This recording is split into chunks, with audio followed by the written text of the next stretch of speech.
Oye, mi gente, you know who this is. I just wanted to come with this video talking about a very timely topic. This is the topic that affects a lot of people, particularly around this year, season of time, which is suicide. I know there are people that are vlogging about it, talking about it, and we do need to talk about suicide. I would like to just really briefly right here present two different perspectives on suicide, two different angles why people commit suicide, so that we can have a little bit more education and further discussion upon it. As far as I am aware of, there are two major perspectives as to why people commit suicide, why they attempt suicide. I'll do the first one, which is situational problems. What I mean by that is people sometimes are going through things, and because of what they're going through, they feel there's no other way out. Say, for example, you lost your home, you lost your savings, you lost your mother, your father, you got a very bad medical diagnosis, anything like that. There are people that is their response.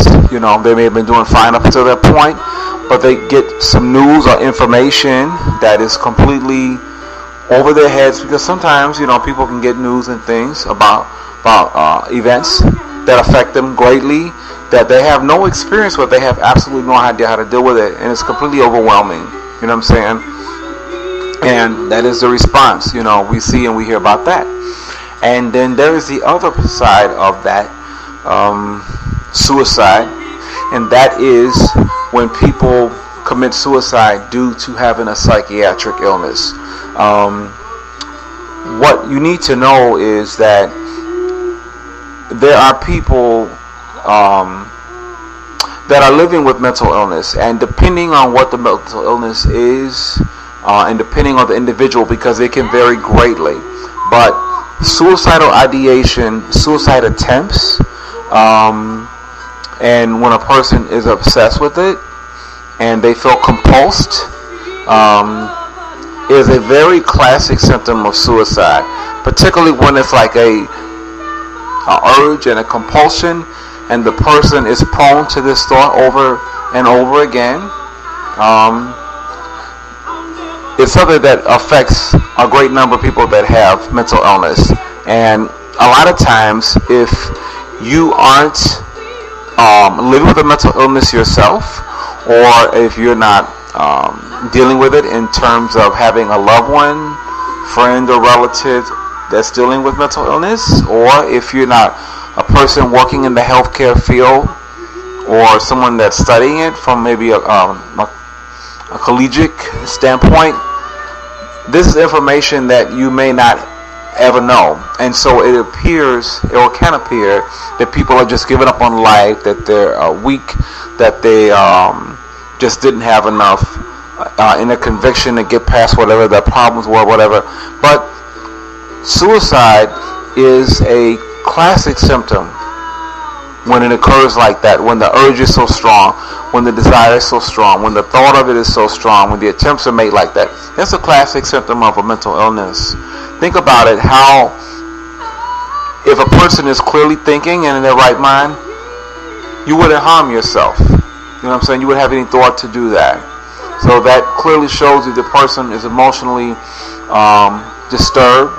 There's some psychiatric things going on. So I wanted to present both sides of that, you know, so people can understand not everybody commits or attempts suicide for the same reason, you know, and so that we can have more compassion and more understanding regarding it and why it happens. And if you're around somebody and they seem despondent, just ask them, are you feeling bad? Are you feeling like hurting yourself? You know, are you feeling suicidal? A lot of times when people are suicidal, they just want the pain to stop. And let me speak really quickly from a personal perspective. Before I was able to find a medication, risperidone, that I'm on now, by me having the schizoaffective bipolar type 2, and the bipolar type 2, what was really getting me. Generally, one of the main features of bipolar type 2 is heavy reoccurring bouts of depression. And I'm not talking just getting down or you feeling bad, you know what I'm saying? I'm talking really seriously depressed, blinding depression, where you cannot see your way out of anything, and you feel so much pain and darkness and hopelessness and despair that the only thing you want to do is to get this pain to stop. And if it means taking your life, that's just what it means. And at that particular point, it's a very attractive thing. I can remember many days, weeks upon weeks and months at a time, imagining my own death. I can't tell you how many bridges I stood on the side of. Last summer, I nearly jumped. I nearly jumped from a major bridge last spring in the middle of the night. You know, up there by myself where I was. I made a video about that also. I mean, it's just terrible, and it's involuntary, and you can try to think positive all that you want or whatever, but it's not a process of thinking. It's a medical illness. It's a brain dysfunction. And if your brain is not well, then how can you be well? You know what I'm saying?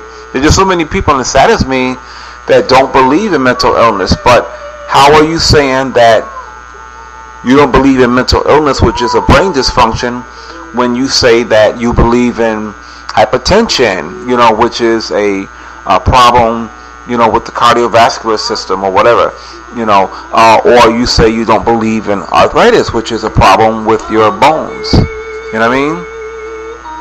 Or a person can't have a sight problem, which is why you have to have glasses. So, you know what I mean?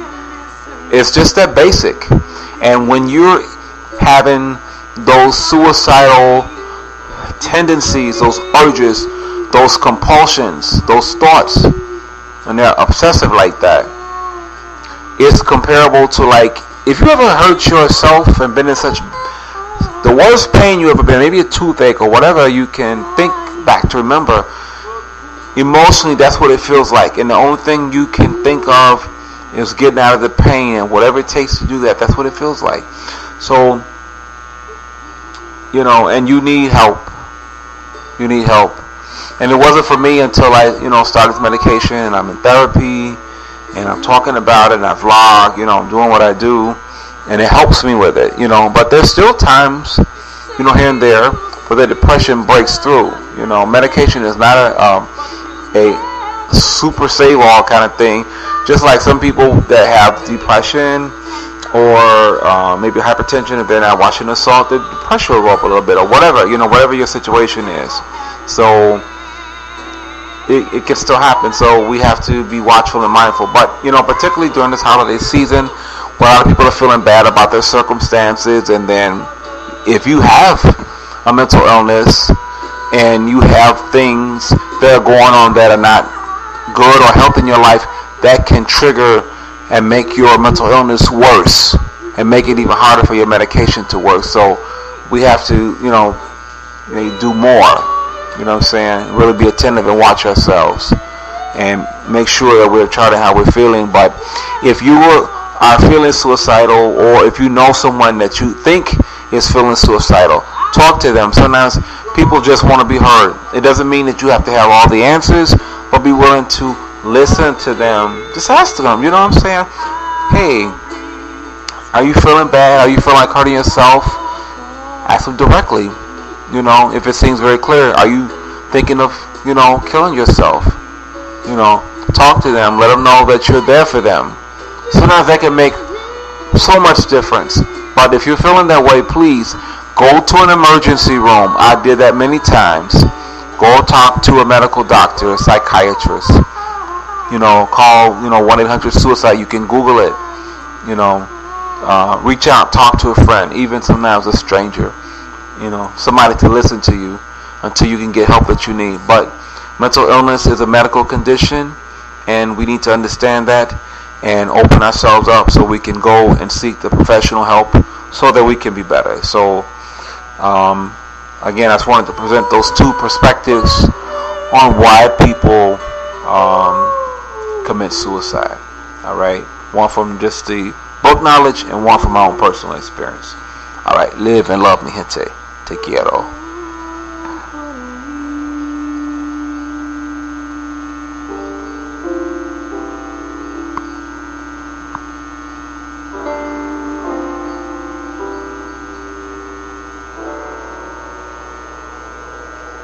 Perspectives on suicide. Two different angles why people commit suicide, so that we can have a little bit more education and further discussion upon it.